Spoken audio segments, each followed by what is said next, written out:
जब मेरी दादी की डेथ हुई तब मैं 6 साल का था। मैं दिल्ली में रहता था और वो इंदौर में। मैं उनसे सिर्फ 2-3 बार ही मिला था।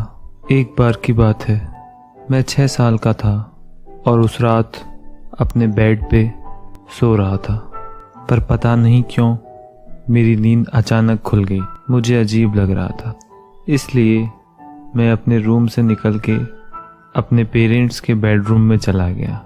मेरे पापा के पास एक रेस्टिंग चेयर थी जिस पे बैठकर वो अक्सर पढ़ा करते थे।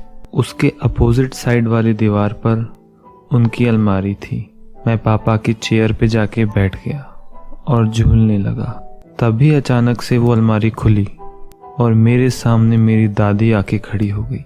वो मुस्कुराई और मुझे बाय किया। वो बोली कि बच्चे, मैं तुझे गुड बाय करने आई थी।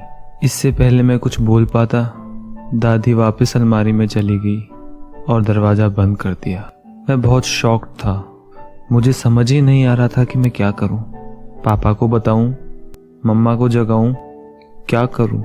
पर फिर मुझे नींद आ गई और मैं वापस अपने कमरे में चला गया और जाकर सो गया। कुछ देर बाद सुबह के 6 बजे के आसपास हमारे फ़ोन की घंटी बजी और हमें बताया गया कि दादी अब इस दुनिया में नहीं रही। मेरी मम्मी ये बात बताने और मुझे जगाने के लिए मेरे कमरे में आई। जब उन्होंने मुझे बताया, मैंने उन्हें कहा कि मुझे मालूम है। ये सुन के मम्मी सरप्राइज्ड हो गई। उन्होंने मुझे कहा, तुम्हारा क्या मतलब है इससे? तुम्हें कैसे पता? मैंने मम्मी को बताया कि दादी रात को मुझे गुड बाय बोलने आई थी और मैंने उनको रात वाली बात बता दी। मम्मी को मेरी बात पे यकीन नहीं हो रहा था। उन्होंने मुझसे 3-4 बार वापस वही सवाल पूछा, पर हर बार मेरा जवाब वही रहा। मम्मी ने मुझे कहा कि ये बात मैं पापा को कभी नहीं बताऊं और ये राज आज तक मेरे साथ है। इस बात को 20 साल हो गए हैं और मैंने पापा को कभी इस बारे में नहीं बताया।